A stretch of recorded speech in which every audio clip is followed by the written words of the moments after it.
Bonsoir et bienvenue dans Tribune Libre. Ce soir, on débriefe le match contre Châteauroux qui s'est déroulé donc vendredi soir en compagnie de Laurent Gradel. Vous le connaissez maintenant, Laurent, pas besoin de le présenter. Bonsoir Laurent. Bonsoir messieurs. Rafik qui fait sa deuxième émission d'affilée, ancien joueur de football professionnel à Strasbourg. Bonsoir Rafik. Bonsoir. Et Philippe Paulet, l'incontournable Philippe Paulet, le spécialiste de l'arbitrage, le président de la commission arbitrage du district de l'Aube. Bonsoir Philippe. Bonsoir messieurs. On va encore discuter fermement arbitrage ce soir parce que le fait du match est orienté. Il est tout simple. On verra cela, on verra cela. Il y a un lourd dossier. Laurent, tout d'abord, ce qui nous a intéressé dans ce début de match, c'est que Troyes a été contraint dès les premières minutes à une grosse pression de la part de l'équipe de Châteauroux. Disons qu'il y a eu une très bonne analyse du jeu troyen, à mon avis, par l'entraîneur de Châteauroux, qui avait mis un dispositif avec un milieu de terrain en forme un petit peu de libéraux du milieu de terrain, justement. Ils jouaient à 5 et donc ils empêchaient toutes les passes vers l'avant et surtout dans les intervalles où la force de l'Estac actuellement, c'était de trouver Obadi et de trouver Marcos. Marcos, on ne l'a pas du tout, pratiquement pas vu. On s'en aperçoit sur les images, il sortait très vite sur le porteur du ballon, très vite sur Diallo Guidilei, qui est une des rampes de lancement, ou de Mounir Obadi ou Julien Fossurier. Encore là, on s'aperçoit une très bonne agressivité. Et c'est vrai que l'Estac a été en difficulté. Mais par contre, elle a été très patiente. Et elle a su un petit peu rectifier le tir et elle a su écarter le jeu pour pouvoir passer par les couloirs. Il fallait être patient parce que Châteauroux a mis beaucoup de pression dès le début du match. Ça, c'était la tactique avouée de Tolo, mettre une pression pour ensuite contrer très rapidement. Exactement. Ils essayaient de réduire au maximum les espaces. Et de ce fait, l'Estac était un petit peu en difficulté, avait du mal à produire du jeu. Et donc il fallait être patient sur cette partie. C'était le deuxième match d'affilée de Djibril Sidibé, côté droit, Rafik. Djibril Sidibé, il a eu quelques soucis dans ce match, même si globalement il a fait une bonne partie. Il y a eu des soucis de cramponnage, on l'a vu beaucoup glisser dans ce match, ça lui a occasionné quelques problèmes. C'est vrai que, regardez, hop, on le voit glisser et tout de suite ça occasionne une occasion Castelroussine derrière. Hormis ça, c'est vrai qu'il a fait une bonne partie, mais là, sur des détails, ça peut jouer en sa défaveur. Ouais, dans l'ensemble, j'ai trouvé quand même que Sidibé a fait une bonne partie de match assez correcte. C'est sûr qu'il a participé assez sur les côtés quand même en première mi-temps. En deuxième mi-temps, il est resté un peu plus dans sa moitié de terrain. Ensuite, vous savez, on glisse avec le terrain qui est plus ou moins un peu mouillé. Mais j'ai trouvé que dans l'ensemble, il s'est bien défendu. Alors il y a un petit détail qui a attiré notre attention. Il a essayé de remédier à ce problème de crampons en changeant de chaussures à la mi-temps, mais on le voit dans cette phase de jeu. En deuxième mi-temps, il glissait quand même. Et je ne sais pas si vous avez vu dans la seconde partie de l'action, des images, il a eu un reproche de la part de ses coéquipiers justement pour avoir glissé dans un moment qui aurait pu être fatidique si Blondel n'avait pas sorti la balle. On va le voir là tout de suite après que Dupuis frappe au but. On voit, hop, déjà il glisse. Et ensuite, derrière, on enchaîne une action Castelroussine avec cette parade de Blondel. Et regardez l'attitude d'Enza Yamissi, Laurent. Elle est très claire. Il reproche à Sidibé. Et puis, à mon avis, il lui conseille d'aller changer rapidement. Une marque de chaussures, appropriée au terrain un petit peu détrempé. Il faut signaler aussi quand même que c'était pratiquement la première fois de la saison qu'on jouait sur un terrain détrempé. Oui, donc, il y a aussi un petit peu une période d'adaptation. Ah, c'est l'apprentissage du haut niveau. Mais par contre, on s'aperçoit là sur les deux actions que le sport le haut niveau se joue à des détails et les deux glissades de Sidibé auraient pu coûter très cher. Ouais, on l'a vu de toute façon en image. Notre prochaine séquence, c'est celle de l'homme du match.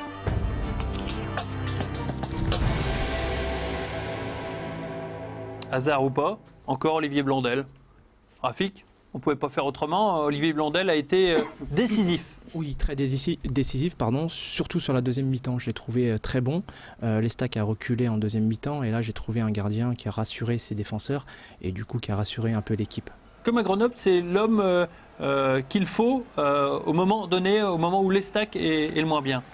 Vous savez, on a toujours besoin de son gardien et aujourd'hui on a un bon gardien, donc tant mieux pour l'Estac. C'est vrai qu'il impose, notamment en première mi-temps, là où il est là, présent. Cet homme n'a pas de faille. On dirait que cet homme sent les coups. Il a surtout un gros pouvoir de concentration parce que je trouve qu'il est toujours toujours à l'affût, toujours prêt à jaillir. Là, on s'en aperçoit. Il est très tonique, malgré que ce soit un grand gardien, un grand gabarit. Je trouve qu'il a beaucoup de tonicité. Et moi, ce qui fait vraiment sa force, c'est sa concentration. Et en plus, il arrive à entraîner ses défenseurs et à apporter un petit peu plus de sérénité aussi aux défenseurs. Et c'est un bien pour les Stacks. C'est vrai que pour un grand gabarit, c'est étonnant la rapidité qu'il a à aller à terre. Ouais, il va très vite. C'est la patte Nicolas Dehon qui l'a entraîné pendant pas mal d'années au Havre. Et c'est vrai que Nico, pour l'avoir côtoyé, insiste énormément sur la vivacité. Ouais. Par contre, s'il y a un truc sur lequel on peut s'inquiéter, c'est qu'il ait autant eu de travail en deuxième mi-temps. Parce qu'on l'a vu, il y a eu une foule d'occasions. Rafik, faut-il s'en inquiéter? Parce qu'à 10, les Castelroussins ont réussi à se procurer une foule d'occasions. Ça peut paraître étonnant pour une équipe qui joue en infériorité numérique. C'est d'autant plus étonnant. Les Stacks jouaient à 11, mais psychologiquement, ils ne savaient pas trop s'ils devaient attaquer ou défendre. Ou gérer complètement. Donc j'ai l'impression que les joueurs ne savaient pas trop ce qu'il fallait faire. Ils voulaient garder ce résultat. Ils ne savaient pas trop s'ils devaient plutôt attaquer, plutôt défendre ou plutôt rester en bloc. Et puis bon, ça a tenu et puis on a marqué ce troisième but qui nous a libérés complètement. On verra tout à l'heure. On en reviendra de savoir comment Jean-Marc Furlan a géré en deuxième mi-temps pour gérer cette supériorité numérique. Mais juste avant, on va revenir à l'avantage que s'est procuré les Stacks grâce aux faits du match.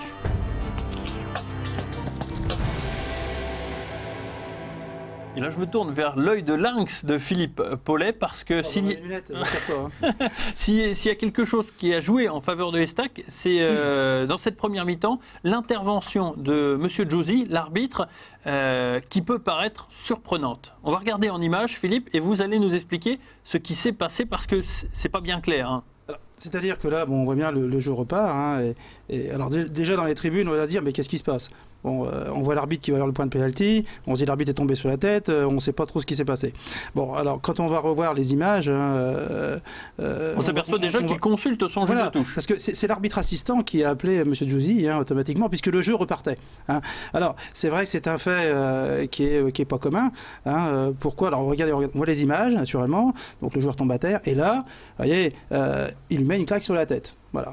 Alors, c'est sûr que quand on est derrière la télé ou quand on est dans les tribunes et qu'on revoit ça, on se dit bah, c'est une tape amicale. On est loin d'une tape amicale. Hein. L'arbitre assistant est à 30 mètres de l'action, il faut remettre dans le contexte. Et effectivement, l'arbitre assistant a vu ce qui s'était passé, il a recontacté M. Giusy à l'oreillette. Le ballon est en jeu, on revient à la faute. La faute, c'est pénalty, comportement violent, exclusion du joueur. Mais le jeu a repris depuis longtemps. Mais peu importe, il n'y a pas de notion de temps. Tant que le ballon est encore en jeu, on a naturellement toute possibilité de revenir au coup franc direct ou voir un pénalty.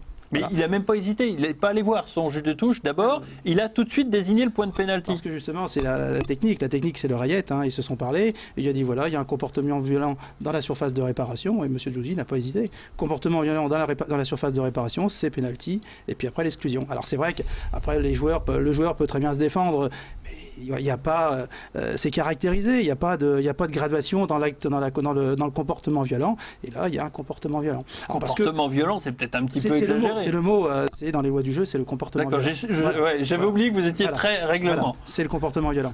Alors c'est vrai que bien souvent, dans le jeu, on a des actes de violence qui se font toujours dans le dos de l'arbitre, hein, et on se retourne et d'un seul coup on voit un joueur qui est à terre parce que personne n'a rien vu. Là, une chance, l'arbitre assistant avait remonté, il y avait un œil sur les deux joueurs parce que quand on regarde bien sur le contact, bon, il y a eu une petite friction lors du duel aérien, donc automatiquement il y a toujours un œil qui reste sur le duel, et puis là effectivement il y a eu la claque, le coup donné au joueur, et puis il a fait son travail, c'est très bien, c'est à l'en féliciter sur tout ça. Messieurs, une réaction? On s'aperçoit un duel amical au départ et une tape amicale pour finir. Philippe a bien expliqué. Voilà. Et le pénalty est tout à fait. Alors c'est vrai qu'après ça, autrement les gens disent c'est difficile, c'est dur, non, c'est une application des lois du jeu. Strict de la loi comme on a pu. Tout à fait, il n'y a pas de consigne particulière. Lorsque l'on voit un acte, un comportement violent, il faut le signaler. C'est ce qui a été fait. Rafik? Ouais, mais je pense que Duhamel a bien joué le coup.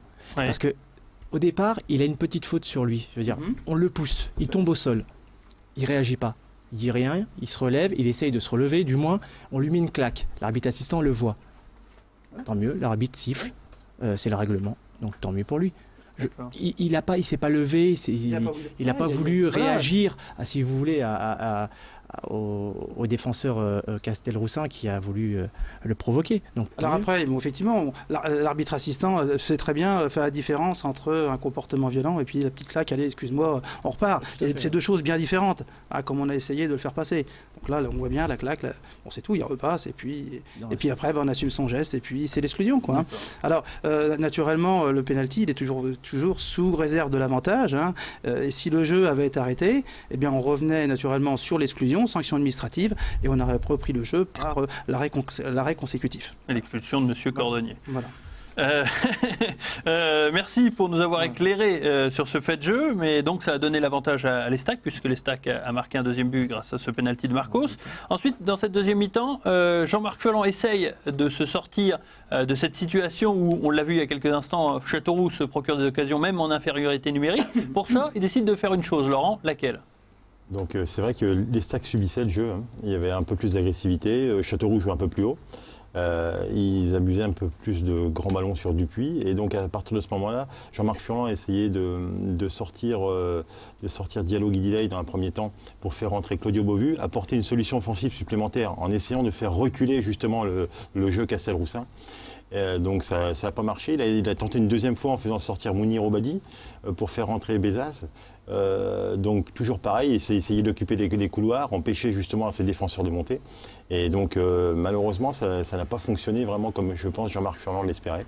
Et on s'est aperçu qu'on a été plus ou moins en difficulté parce qu'on a perdu notre homme de lancement qui était Diallo Guillet, qui récupérait les ballons et qui était le premier pourvoyeur pour Mounir Obadi, ou Julien Faussurier qui était obligé de reculer. Et derrière, après, on s'est trouvé un petit peu en difficulté pour pouvoir garder le ballon plus haut.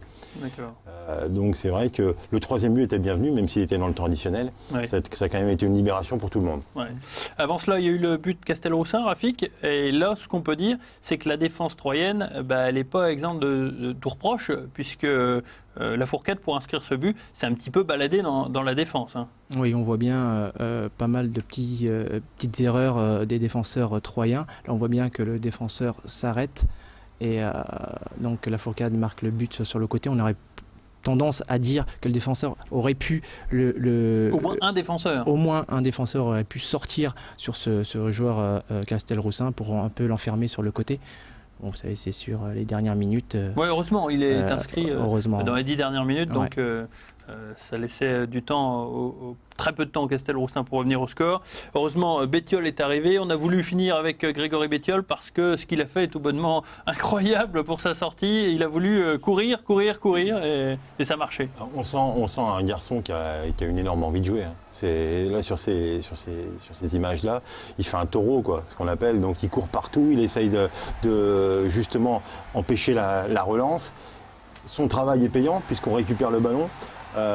Ça décale Claudio Beauvu et se retrouve en plus à la réception du centre, même si c'est le défenseur qui marque contre son camp, on peut quand même attribuer une grosse part de travail à Grégory Bettiol et c'est la juste récompense, mais c'est surtout la volonté qu'il a de vouloir réussir, c'est impressionnant. D'accord, pour conclure, je vous demanderai un petit mot sur l'arbitrage de M. Djouzi.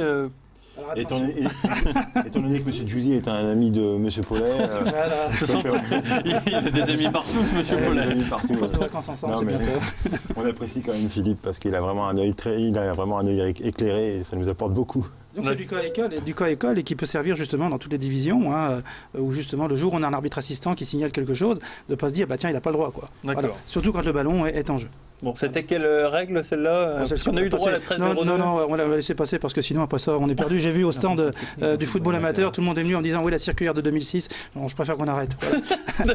Et d'ailleurs je remercie tous ceux qui sont passés au stand et l'organisation de l'Estac justement pour cette fête du football amateur qui était très bien réussie. Faut faire un peu de publicité. Voilà, il faut le dire à juste titre, c'est quand même quelque chose de bien. C'était une belle réussite. Oui, merci Philippe, merci Rafik, merci Laurent. La semaine prochaine, ça sera un débrief du match contre Dijon à Dijon.